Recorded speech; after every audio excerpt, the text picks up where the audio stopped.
Assalamualaikum warahmatullahi wabarakatuh. A'udzu billahi minasyaitonir rajim. Bismillahirrahmanirrahim. Alhamdulillahi rabbil alamin wa bihi nasta'inu ala umurid dunya waddin.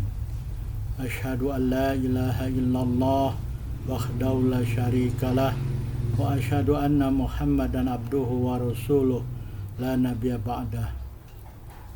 Allahumma salli ala Muhammad wa ala ali Muhammad kama sallaita ala ali Ibrahim innaka Hamidum Majid.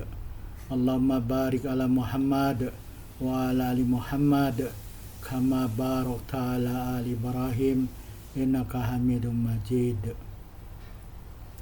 Subhanaka la ilma lana illa ma 'allamtana innaka antal alimul hakim. Rabbi shrah li sadri wa yassir li amri wahlul 'uqdatam min lisani yafqahu qawli. Amma ba'd.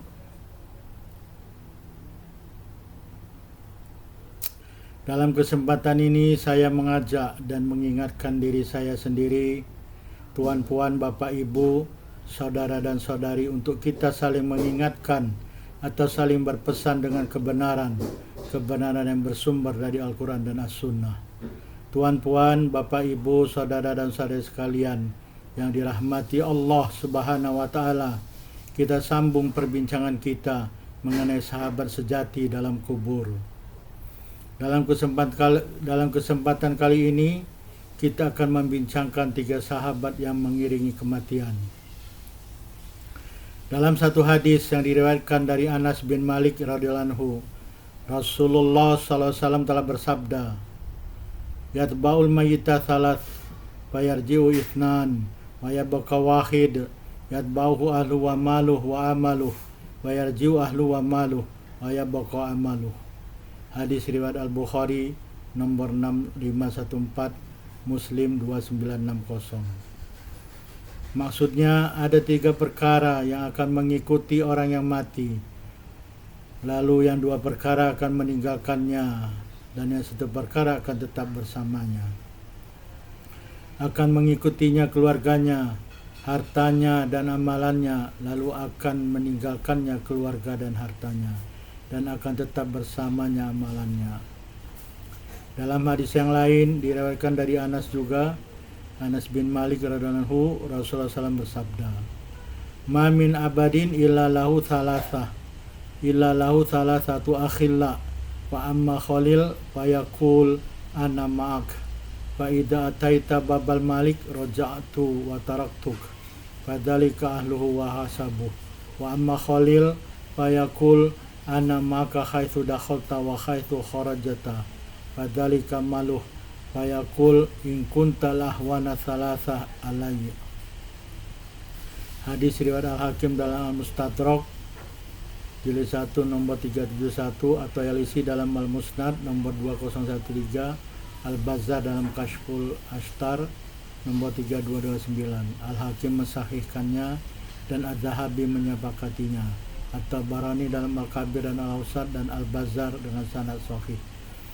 Maksudnya tidak ada dari seorang hamba kecuali baginya 3 sahabat. Adapun sahabat yang satu berkata, "Aku bersamamu apabila kamu mendatangi pintu penguasa," maksudnya masuk ke dalam liang lahat, masuk ke dalam liang kubur, "aku akan meninggalkanmu." Maka sahabat itu adalah keluarganya dan usahanya atau perniagaannya. Dan adapun sahabat yang satu berkata, "Aku bersamamu ketika kamu masuk dan ketika kamu keluar."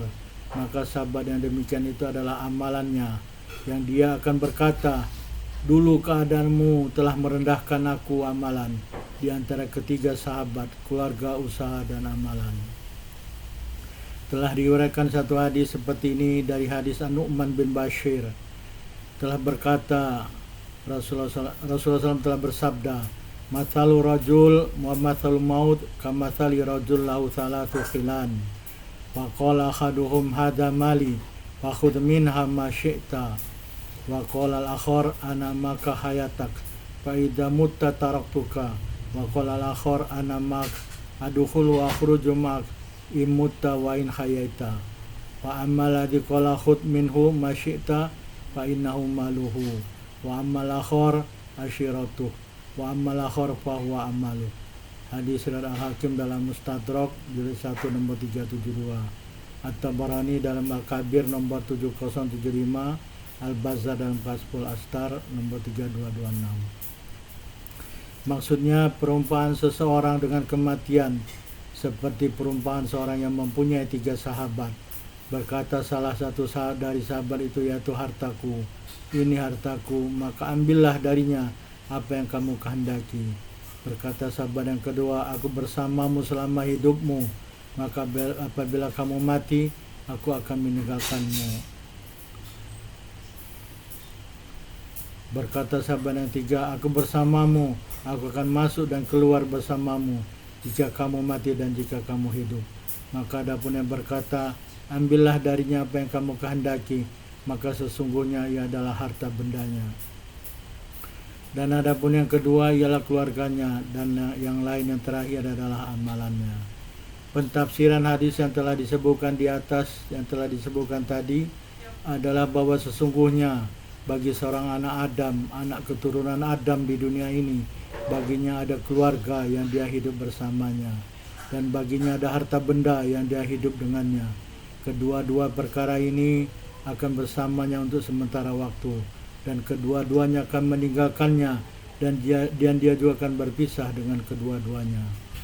Orang yang berbahagia adalah orang yang mengambil atau menjadikan kedua-duanya, harta dan keluarganya, untuk membantu mengingatnya Allah Subhanahu wa Ta'ala dalam segala keadaan dan waktu, dan memanfaatkannya untuk kepentingan akhirat. Dia mengambil dari harta bendanya apa yang boleh menyampaikannya kepada ganjarannya nanti di akhirat, baik berupa infak, sedekah atau wakaf di jalan Allah Subhanahu wa Ta'ala. Dan menjadikan keluarganya yang termasuk di dalamnya istri dan anak-anaknya menjadi istri yang solehah, dan anak-anak yang soleh yang akan membantunya dalam beramal soleh, memberi nasihat dalam kebenaran dan kesabaran. Sebaliknya, orang yang merugi adalah orang yang harta bendanya dan keluarganya menyibukkannya dengan urusan-urusan dunia, sehingga dia tidak mengingat Allah Subhanahu wa Ta'ala. Sebagaimana telah berkata orang yang merugi dalam surat Al-Fath ayat 11, Syagolatna amwaluna wahluna fastaghfir lana. Maksudnya, harta benda dan keluarga kami telah menyibukkan kami dengan urusan dunia, maka ampunilah kami. Dalam surah At-Takatsur ayat 1 dan 2, Allah telah berfirman, Alhaakumut takatsur hatta zurtumul maqabir. Maksudnya, telah melalaikan kamu bermegah-megah dengan harta benda, bermegah-megah dengan sanak saudara dan keluarga, sampai kamu masuk ke dalam kubur.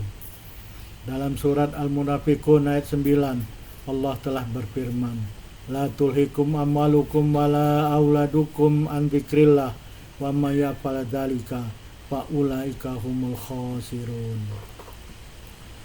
Maksudnya, jangan sampai harta benda dan anak-anak kamu melalaikan kamu dari mengingat Allah Subhanahu wa Ta'ala, dan sesiapa yang berbuat demikian, maka merekalah orang-orang yang merugi.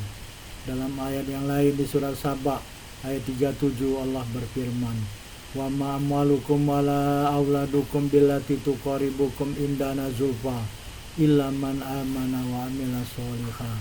Maksudnya, dan bukanlah harta benda kamu dan anak-anak kamu yang mendekatkan kamu pada sisi kami Allah Subhanahu wa Ta'ala, melainkan orang-orang yang dekat dengan kami Allah Subhanahu wa Ta'ala adalah orang-orang yang beriman dan beramal soleh. Al-Hasan Al-Basri berkata tentang jenazah, Wahai anak Adam, jika kamu kembali kepada keluarga dan harta, maka sesungguhnya tinggal dan menetap bersama mereka harta benda dan keluarga adalah hanya dalam masa sebentar, masa yang sekejap. Allah Subhanahu wa Ta'ala telah berfirman dalam surat Al-Qasas ayat 45, Kunta sawiyan fi ahli Madyan. Maksudnya, kamu telah menetap hanya sebentar dalam keluarga Madyan. Dalam hadis yang diriwayatkan dari Sa'ad bin Sa'ad radhiyallahu anhu, beliau mengatakan, Ja'a Jibril ila Nabi faqala ya Muhammad ish ma syi'ta fa innaka mayyit wa amal ma syi'ta fa innaka muzyun bih wa akhbib ma syi'ta fa innaka mufariquh wa alam anna syarafal mu'min qiyamuhu bil lail wa izuhu istighnauhu anin nas. Hadis Al-Hakim dalam Al-Mustadrak jilid 4 nomor 324. Boleh mengatakan isnad sahih dan Az-Zahabi menyepakatinya. Riwayat Abu Nuaim dalam Al-Hiyah jilid 3 nomor 253 dan Al-Mundhiri menghasankannya dalam At-Targhib dan Al-Albani dalam Silsilah Al-Shahihah. Maksudnya, telah datang Jibril kepada Rasulullah SAW. Lalu Jibril mengatakan, ya Muhammad, hiduplah sesukamu, maka sesungguhnya kamu akan mati, dan lakukanlah apa yang kamu sukai, maka sesungguhnya kamu akan memperolehi balasannya. Dan cintailah orang yang kamu sukai, maka sesungguhnya kamu akan berpisah dengannya. Dan ketahuilah, sesungguhnya mukmin yang mulia adalah yang menegakkan malamnya dengan sholat, dan mukmin yang agung adalah yang tidak berharap kepada manusia.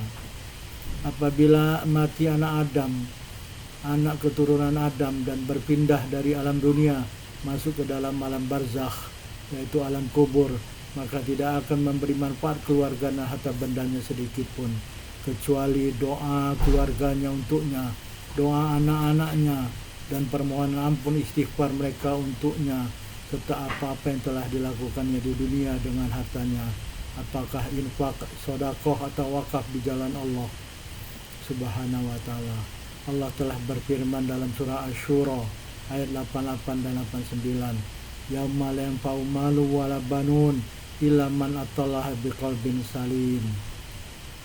Maksudnya hari yang tidak berguna harta dan anak kecuali orang-orang yang menghadap Allah Subhanahu wa ta'ala dengan hati yang bersih suci.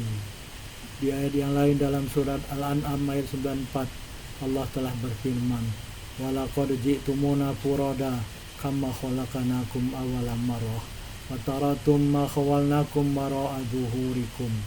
Maksudnya, dan sungguh benar-benar kamu mendatangi kami Allah Subhanahu wa ta'ala dalam keadaan sendiri-sendiri, sebagaimana kami Allah Subhanahu wa ta'ala telah menciptakan kamu pada kali pertama, dan kamu telah meninggalkan apa-apa yang telah kami berikan kepadamu di belakangmu. Jika seseorang meninggalkan anak-anak atau orang yang akan mendoakannya dari keluarganya, atau mengeluarkan harta bendanya di jalan Allah pada masa hidupnya, maka itulah yang akan bermanfaat baginya, sebagaimana telah disebutkan dalam hadis Sahih Muslim yang diriwayatkan dari Abu Hurairah radhiyallahu anhu. Sungguhnya Rasulullah SAW bersabda, idza matal insan inqata anhu amalu illa min thalathah, illa min shadaqatin jariyah au ilmin yuntafa'u bih au waladin sholih yad'ulah. Hadis Muslim nomor 1631. Maksudnya, apabila mati seorang manusia, anak Adam, terputus darinya amalannya kecuali dari yang 3 perkara, yaitu dari sedekah jariyah, ilmu yang bermanfaat atau yang diambil manfaat darinya oleh orang lain, atau anak soleh yang mendoakannya. Imam An-Nawawi mengatakan dalam kitab Syarah Muslim bahwa sesungguhnya amalan orang yang mati terputus dengan kematiannya, terputus kemas pahalanya, terputus aliran pahalanya kecuali dari 3 perkara. Akan mengalir pahalanya terus dari yang 3 perkara. Yang pertama, anak yang soleh yang merupakan sebahagian dari usahanya selama hidup, ilmu yang telah diajarkannya atau karangannya tentang suatu ilmu, dan sedekah jariyah dan sedekah jariyah dari harta benda yang dimilikinya ketika hidup, baik berupa infak atau sedekah atau wakaf. Dalam hadis ini termasuk keutamaan berkeluarga atau menikah adalah untuk memperoleh anak keturunan yang soleh. Keutamaan infak dan wakaf yang mempunyai balasan yang sangat besar. Keutamaan memperoleh ilmu yang bermanfaat dan mewariskannya dengan cara mengajarkannya kembali, atau dengan menulis buku dan memudahkan tentang suatu ilmu. Tuan-puan, bapak, ibu, saudara dan saudari sekalian yang dirahmati Allah Subhanahu wa ta'ala, kita telah sampai di akhir tausiah atau mudzakarah pada kesempatan ini. Terima kasih telah menonton video ini. Fastabiqul khairat, berlomba-lombalah dalam berbuat kebaikan. Subhanakallahumma wa bihamdika asyhadu an la ilaha illa anta wa astaghfiruka wa atubu ilaik. Wabillahi taufiq wal hidayah. Wassalamualaikum warahmatullahi wabarakatuh.